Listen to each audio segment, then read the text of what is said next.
आमा पुरै गहुँ निकाल्दैछ यहाँ। ओ ल केटाहरूको डट राइड चलिरहेको छ नि यहाँ। ल दाइ र मेरो हेलमेट उस्तै दाइ। हेलो हेलो आयो यहाँबाट सिन चाहिँ सही दिँदो रहेछ। ल यतिको चाहिँ हुनु पऱ्यो हरियाली। ल बस मेरो मुटुमा ढुक्काले बाँकी जीवन काट्नुला सुखले। अनि युट्युबलाई चाहिँ अब एज अ साइड जब गर्नुपर्ने रहेछ क्या गाइस। मेन सोचेर हुन्न रहेछ क्या।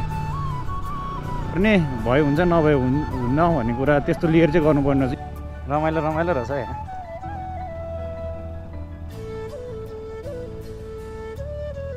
ए यस्तो मजाको भ्यू देख्दो रहेछ नि त। So welcome back to another new vlog guys. सबैजना सन्चै हुनुहुन्छ होला। म पनि एकदमै सन्चै छु। आफ्टर अ लङ टाइम पछि आज फेरि भ्लगिङ सुरु। अब त्यही त हो नि जिन्दगीमा होइन, धेरै कुराहरू आउँछ। सबै कुरा फेस गर्नुपर्ने हुन्छ जिन्दगीमा। त्यस्तै चलि नै रहेछ अझै पनि। अनि त्यस्तै भएको कारणले चाहिँ अलिकति ग्याप भएको थियो मेरो। धेरै नै ग्याप भयो। 1 महिनापछि यहाँ देख्न सक्नुहुन्छ है। 1 महिनापछि मैले गोप्रो बल्ल फिट गरेँ। साथी घर आएको थियो टक्क। साथी घर आएर टक्क यहाँ फिट गर्दै थिएँ। अनि ल अनि खासमा प्लान चाहिँ गरेको होइन, यतिकै अन द स्पट प्लान भयो। सो त्यही हो। आज अब निस्किन्छौँ यसो सर्ट राइडतिर। सो भ्लग बनाउँछौँ आज। अनि त्यही हो। अब अलिकति रिफ्रेसमेन्ट पनि चाहिन्छ नि त। एन्ड त्यही हो गाइस। जो जतिले अब मैले अब भिडियो नहाल्दाखेरि पनि अब भिडियो हाल्नु भन्नुभयो होइन, जो जतिले सपोर्ट गर्नु मलाई थ्याङ्क यू सो मच त्यसको लागि गाइस। अब चाहिँ लगातार हाल्नेछु फेरि पनि। अब फेरि back on the way, back on the track फेरि हाल्नेछु म मजाले।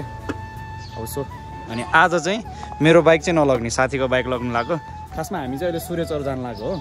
अनि पहिला चाहिँ हामी टोखा जान्छौँ। त्यहाँ गएर एकजना साथीलाई भेट्छौँ, एकछिन बस्छौँ त्यता। अनि त्यही हो एनएस लिएर जानु लाग्यो साथीको। साथीलाई अझ नयाँ एमटी पनि लिएको छ क्या साथीले। अब एमटीबाट चाहिँ कहिले भिडियो बन्ने साथी? अब एमटीमा नि एउटा नयाँ भिडियो। मेरो बाइक चाहिँ यहीँ छ है, देख्न सक्नुहुन्छ। म त त्यही हो क्या मेरो त अब बाइक त्यही हो ल। सो त्यही हो। अब कुरा गर्दै गयो भने धेरै नाम हुँदै जान्छ। भिडियो हेर्दै हुनुहुन्छ भने स्किप नगरिदिनु होला। अब एकैचोटि बाइकमा भेट्छौँ है त हामी। सो आफ्टर लङ टाइम पछि एनएस चलाउँदैछु। सो गाइज अनि भ्लगिङ फेरि अब हुन्छ नि धेरै पछि ल साथी। धेरै पछि भ्लग गर्दाखेरि अब मलाई त लाइक हुन्छ नि 1 महिनै गरिनँ नि त मैले भ्लगिङ। अनि 1 महिनै बोल्न छोडेँ। यत्तिकै हेलमेटमा बोल्न नि छोडेँ। अब यत्तिकै बस्दाखेरि त कस्तो कस्तो लाग्ने रहेछ क्या। अब अहिले त अब बोल्नु पऱ्यो नि त। भ्लग गर्दाखेरि बोल्नु पऱ्यो, यताउता भन्नु पऱ्यो होइन। कताबाट जाँदा सजिलो होला टोखा त? यताबाट सजिलो होला नि। अनि युट्युबले अब युट्युब गर्छु भनेर नै मेरो हुन्छ नि लाइक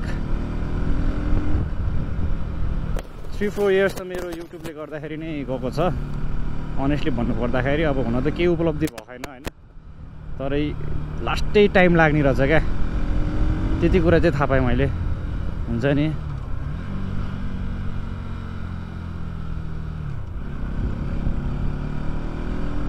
त्यो पनि केही छैन अब होइन। अनि युट्युबलाई चाहिँ अब एज अ साइड जब गर्नुपर्ने रहेछ क्या गाइस। मेन सोचेर हुन्न रहेछ क्या।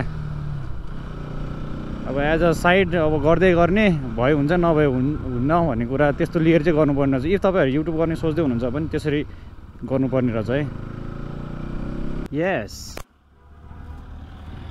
क्या हेर क्या त्यो दाइले। छोरा मान्छेहरूलाई राम्री छोरी मान्छे देख्यो के हेरिहाल्नुपर्छ।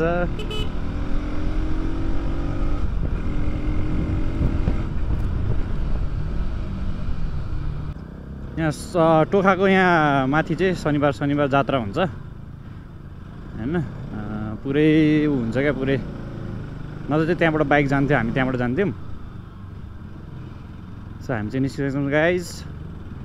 ओहे सानो सानो गल्ली हुन्छ क्या यतातिर चाहिँ नेवार बस्तीमा चाहिँ हेर्नु त कति वर्ष पुरानो कति। ओ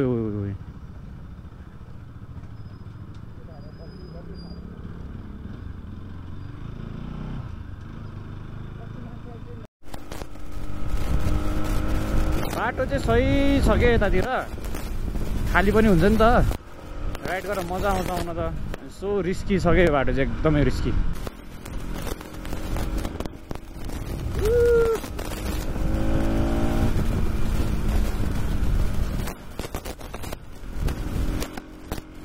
सो हामी चाहिँ अब यताबाट जान्छौँ सिधै।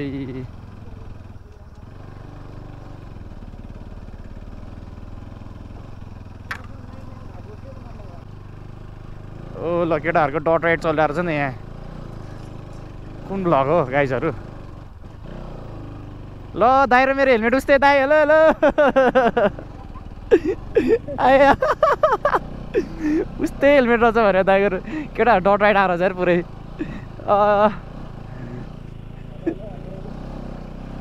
के भन्नु त अब होइन।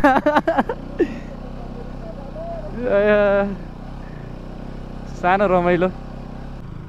सो गाइस सूर्य चाहिँ फर्स्ट टाइम आएको। लेट्स सी के कस्तो हुनेवाला छ। राम्रै रहेछ। ओए दामी देख्यो ल यहाँबाट चाहिँ। ओए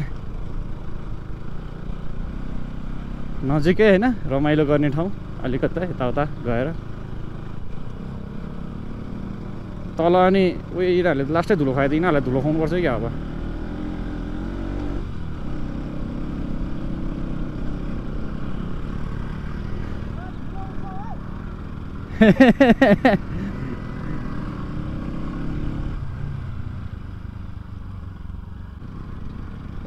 ल यहाँबाट सही देख्दो रहेछ त्यता। ल अनि अहिलेको टाइममा चाहिँ भनेको यो नयाँ नयाँ बिरुवाहरू पलाउने टाइम हो नि त। हरियो देखिन्छ क्या, हरियाली पुरै। यो टाइममा चाहिँ घुम्नु भनेको एकदम बेस्ट हो क्या अहिले। हुन्छ नि सूर्य हिल स्टेसन। ए यहाँ रहेछ नि त। ल यतातिर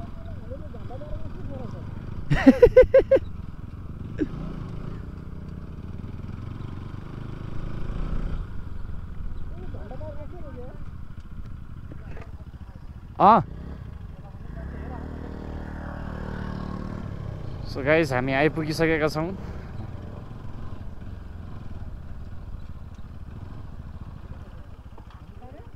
भन न त्यहाँ तल चाहिँ के छ र? अहिले अलि धमिलो भएर खासै केही देख्दैन चाहिँ। यतातिर त बेलुका बेलुका आउँदा ठिक होइन र यता। त्यही भने यो ड्रोन कता उहाँ पुरै बुढाइसकेको छ। पोसिबल चाहिँ छ है तर प्याराग्लाइडिङको लागि पोसिबल होइन गरेकै अरे होइन। त्यतिबाट गर्दा पनि ठ्याक्क ठिक्क हुन्थ्यो। सो हामी चाहिँ यहाँ सूर्यचर आइपुगिसकेका छौँ गाइस। चट्ट लगाएर अब यहाँ बसेर यहाँ के छ स्पेसल खाने सुडी सुडी। यहाँबाट सिन चाहिँ सही देख्दो रहेछ। ल यत्तिको चाहिँ हुनु पऱ्यो हरियाली। ल सो गाइस आज आउन लागेको छ हाम्रो। बस मेरो मुटुमा ढुक्कले बाँकी जीवन काटौँला सुखले। के छ सुकुटी आइसकेको छ च्याट्ट लाएर।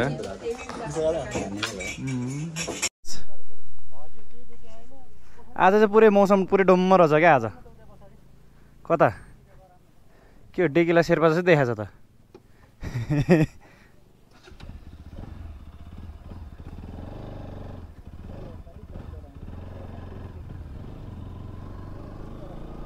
भइहाल्छ नि पछाडिको मलाई। हजुर के छ र यहाँ?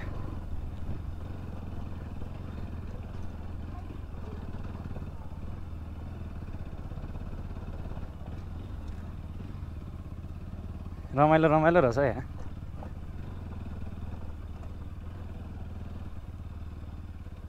ए यस्तो मजाको भ्यू देख्दो रहेछ नि त। हामी त्यही बाटो होइन?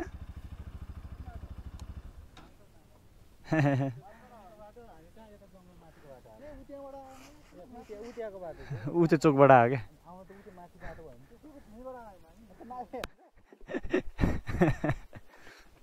हँसाउँछ। अनि यहाँ त्यही हो, यहाँ चाहिँ भ्यूहरू खासै आज चाहिँ राम्रो देखेन। पुरै धमिलो धमिलो छ, धमिलो धमिलो छ। सो हामी चाहिँ अब फर्किँदैछौँ।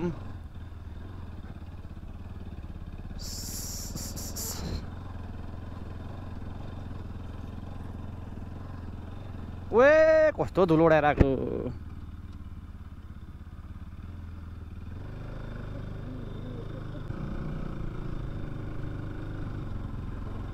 बाफ रे बाफ यसरी गर्लफ्रेन्ड राखेर पछाडि चट्टै आयो आउन यसरी गर्लफ्रेन्ड राखेर चट्ट होइन अङ्गालो मारेर राखेर आउन पाए पो मजा आउँथ्यो सो गाइज हामी चाहिँ फर्किसकेका छौँ देख्न सक्नुहुन्छ पछाडि चेकिङ पुरै ठ्याक्कै नो प्रब्लम चेकिङ भए पनि मेरो चाहिँ यहाँ यसरी गोप्रोको चान्स लगेर यसो राखिरहेको छु साथीले बाइक चलाइरहेको छ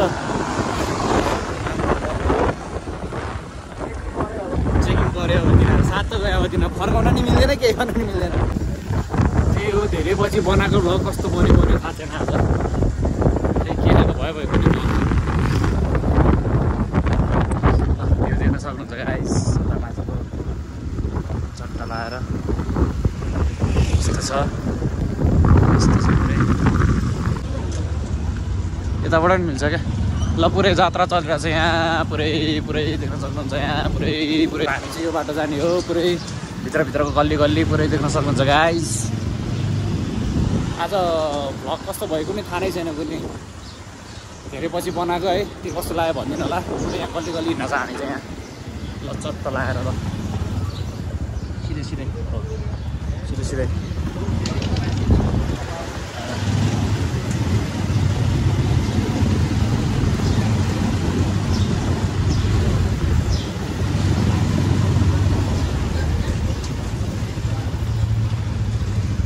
पोथी हाम्रो दाजुहरूले तास चलिरहेको छ यहाँ पुरै तास प्रतियोगिता मार्रा भन्दै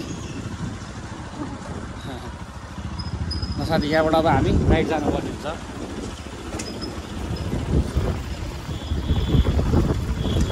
सो गाइस आजको भ्लग कस्तो लाग्यो भने तपाईँहरूलाई भनिदिनु होला होइन